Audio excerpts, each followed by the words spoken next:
मुमकिन होता अगर किसी को अपनी उम्र लगाना, मुमकिन होता अगर किसी को अपनी उम्र लगाना, तो मैं अपनी हर सांस अपनी माँ के नाम कर देता।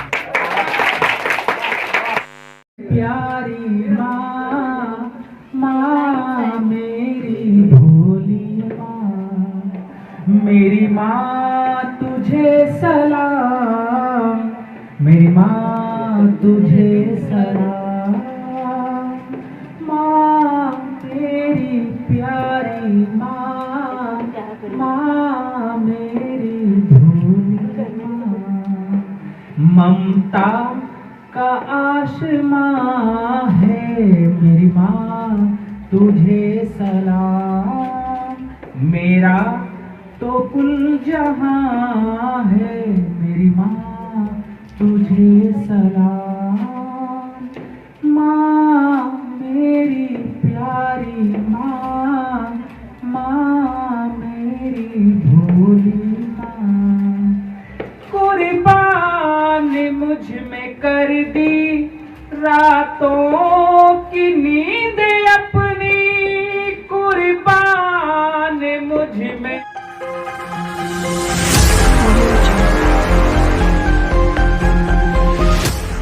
Good evening to all.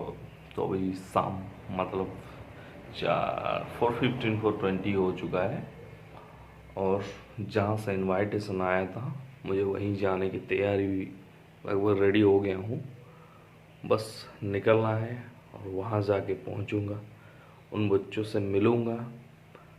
तो सीन क्या है कि वो वहाँ पे कैसी सेटअप हुई ये अभी तक मुझे पता नहीं, मैं जाके पहले पूछूँगा उसी हिसाब से, क्योंकि शूट करना पड़ेगा, नहीं तो थोड़ा गड़बड़ हो जाएगा वीडियो में। तो लेट्स दैट, ज़्यादा देर नहीं करते हैं, एक्साइटमेंट बहुत ज़्यादा है कि नए बच्चों से मिलने जा रहा हूँ। मिलते हैं और आप भी बने रहिए चैनल पे।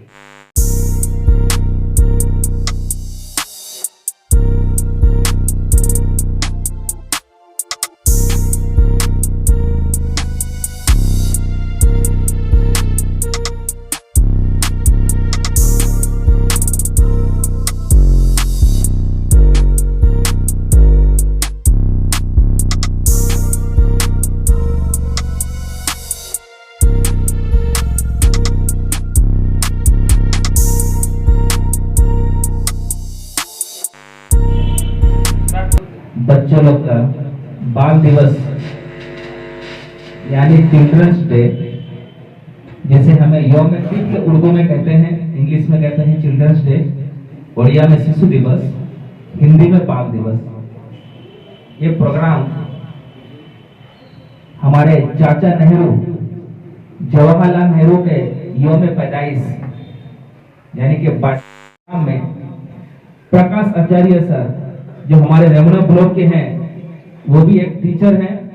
टीचर के साथ साथ वो ऑल राउंडर हैं।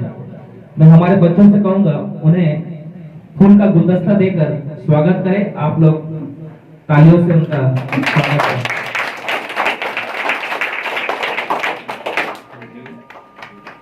जो प्रकाश सर हैं, good evening to all. Very good evening. तो first happy children's day to all. Thank you sir. सबको दिल से शुभकामनाएं के साथ मैं बोल रहा हूँ कि हैप्पी चिल्ड्रंस डे। और आज 14 नवंबर है, जो कि हम मानते हैं कि चिल्ड्रंस डे है। तो चिल्ड्रंस डे क्यों मनाते हैं? यही कि जो पंडित जवाहरलाल नेहरू सिखा के गए थे कि आप सभी को तो वो इंसिडेंट पता होगा कि वो क्यों हम चिल्ड्रंस डे मनाते हैं। कोई एक लड़की थी जो कार के टक्कर से वो मर गई थी और उसी वजह से उन्होंने, उसका नाम क्या था, किसी को याद है वो लड़की का नाम? जानते हो, उनका कार से एक्सीडेंट हो गया, एक लड़की मर गए थे, जिसकी वजह से ये जो गुलाब का फूल लगाते हैं, गुलाब है। All over Odisha, all over Odisha में जो लड़का टॉप किया था मैट्रिक, ऑल ओवर ओडिशा में जो लड़का मैट्रिक टॉप किया था, रमना का लड़का, रमना हाई स्कूल का, वो सार का स्टूडेंट। जिद्दन मुआरिफ इस्लाम। तो ये सार के पास पढ़ता था, तो मुझको मालूम था नहीं कि वो लड़का ये सार का स्टूडेंट है। और जब टॉप करते हो ना तो प्रेस वाले आपके घर आ जाते हैं इंटरव्यू लेने के लिए। आज हम लोग से ना छोटा मोटा प्रोग्राम करते हैं, प्रेस वाले को बुलाओगे भी तो आगे नहीं। तो मैं चाहता हूँ तुम लोग ऐसा कुछ करो, तो प्रेस वाले हम लोग के पास भी इंटरव्यू लेना, उस वक्त हम लोग भी बोलेंगे आज नहीं कल लेंगे इंटरव्यू। तो मैं जब सार को इंटरव्यू में देखा, उसका साथ खड़े, मुझे बाद में याद आया, वो बात अभी याद आया कि वो सार का हाथ था उसको टॉप कराने में। तो वो मामूली सार है नहीं। हम लोग का जब जब ट्यूशन का जरूरत पड़ेगा बच्चों लोग को नॉलेज हासिल करने के लिए, पढ़ाने के लिए, कि कुछ सिखाने के लिए, प्लीज सर मैं आपको बुलाऊंगा, आप कुछ समय हमारे बच्चों को भी देंगे। सार का एक बात अच्छा लगा जो बोले, हिंदू मुस्लिम सिख ईसाई ये सब बेकार बात है। अगर सब एजुकेशनिस्ट हो जाएंगे, सब शिक्षा पा जाएंगे, एजुकेटेड हो जाएंगे, तो ये सब गलत सोच दिमाग से हमारा निकल जाएगा। मौजूद जजेस और मेरे छोटे बड़े भाइयों और बहनों, आज के अनुमान के मुताबिक मैं इल्म की अहमियत के मुताबिक कुछ मुख्तसर बयान करने जा रही हूँ। इल्म एक ऐसा हथियार है जिससे पूरी दुनिया को बदला जा सकता है। इल्म हमारी जिंदगी का एक ऐसा हिस्सा है जिससे पूरी दुनिया को बदला जा सकता है। जैसे एक इंसान को अपनी जिंदगी गुजारने के लिए खाना, कपड़ा और मकान की जरूरत होती है, उसी तरह अपनी जिंदगी को बेहतर और काबिल एहतराम बनाने के लिए इल्म की सख्त जरूरत है। अगर एक इंसान इल्म हासिल ना करे तो उसकी जिंदगी एक सियाह मकान जैसा बन जाता है। जिस तरह बगैर नमक के सालन में मजा नहीं होता, उसी तरह जिस तरह बगैर नमक के सालन में मजा नहीं होता, उसी तरह बगैर इल्म के इंसान की जिंदगी बदमजा हो जाता है। और इल्म के बगैर इंसान को अपनी जिंदगी बोझ महसूस होती है। हमारे प्यारे आका जनाब मोहम्मद मुस्तफा सल्लल्लाहु अलैहि वसल्लम खुद फरमाते हैं कि चाहे मर्द हो या औरत, माँ की गोद से कब्र की आगोश तक इल्म हासिल करते रहो, चाहे इसके लिए तुम्हें 7 समुंदर। Importance of education. Before discussing the importance of education, I want to tell something about education. Education is the teaching knowledge and receiving knowledge from others. So there is an important rule of education in every part of our life. It started from mother's home to graveyard tomb. By the help of education, a human can survive, develop his whole body. So our father of the nation said that by education I mean an all-round drawing out of the best in child and man body, mind and spirit. He can able to earn money, they can settle a job, educated women can educated the from whole family. Overall we can say that about education development countries social, political, economical and technological. इल्म की अहमियत हम सभी को पता है कि हमारे जिंदगी में इल्म की अहमियत सबसे ज्यादा है।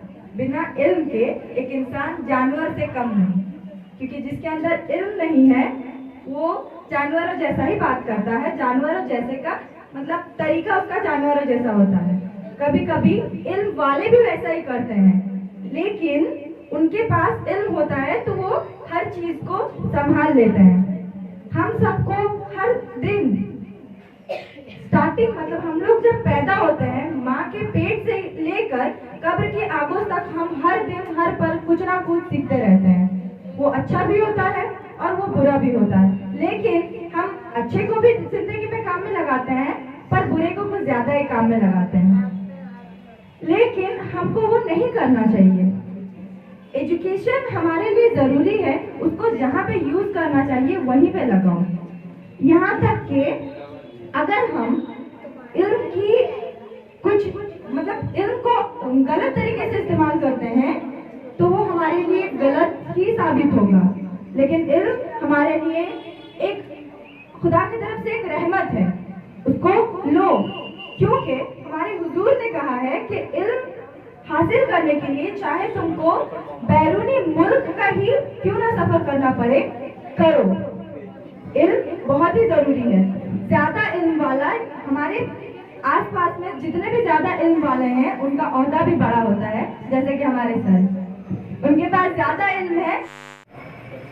इस बदरुद्दीन एकेडमी की तरफ से सब बच्चों को मेरा किसी तरह से हार्दिक अभिनंदन है।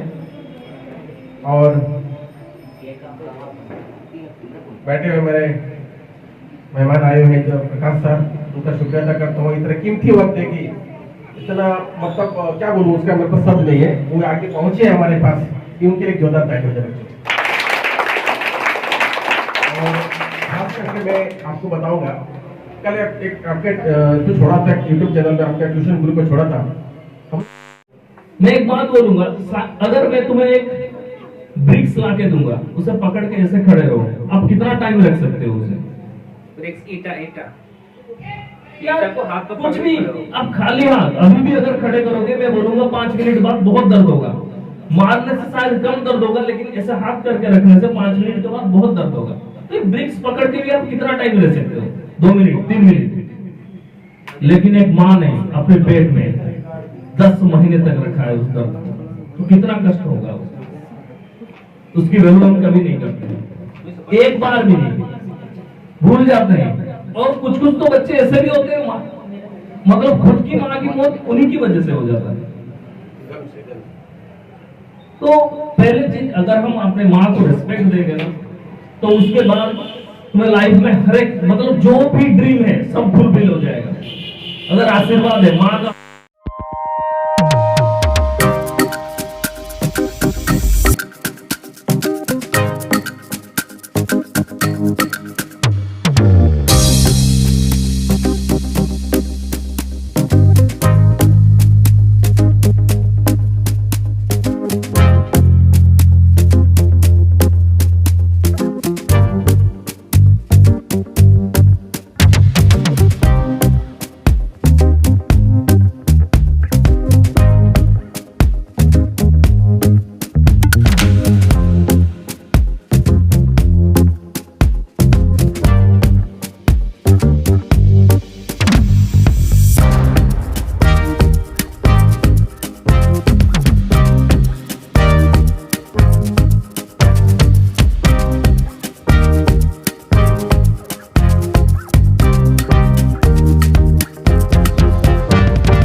ये बोलना चाहता हूँ कि सबसे पहला दिन जो मैं पहला ट्यूशन में आया था, उस दिन मैं बहुत ज्यादा डरा हुआ था।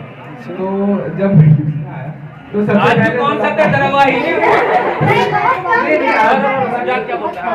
मेरा भी यही कहना है कि जब मैं पहला बार ट्यूशन आया तो मैं तारीफ सुना था कि बाबलू सर का ट्यूशन है, उसमें वहाँ पर बच्चे लोग उर्दू पढ़ने जाते हैं, इस तरह उस तरह बहुत तरह का सुना था। मुझको खास कर सुनाने वाला जुनैद था। तो मैं क्या सोचता था ना,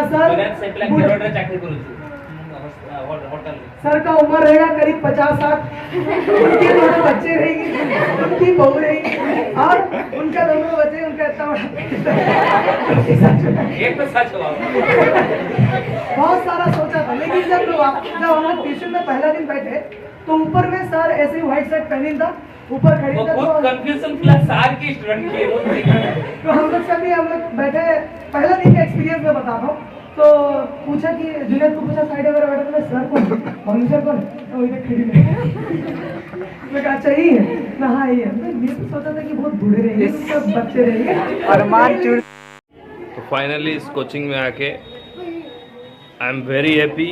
सो मैं सर से पूछना चाहूँगा कि ये कितने साल का कोचिंग सेंटर है?